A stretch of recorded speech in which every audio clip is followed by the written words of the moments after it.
25 তারিখে ইনশাআল্লাহ আপনাদের দয়া আল্লাহর রহমতে আমি দেশে ফিরে যাব।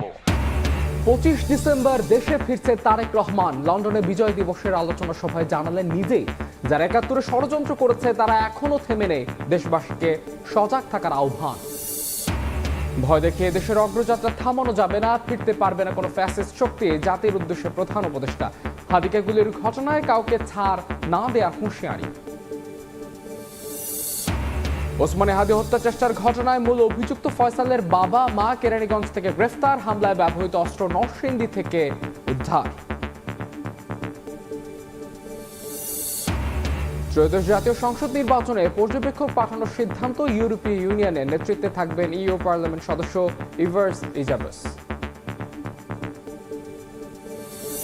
অতিরিক্ত ধুলার জন্য আমাদের ঠান্ডা কাশি লেগেই থাকে। এখানে কোনো তো পানি ছিটায় না। সিটি কর্পোরেশনের থেকে কোনো লোকজন কেউই আসে না।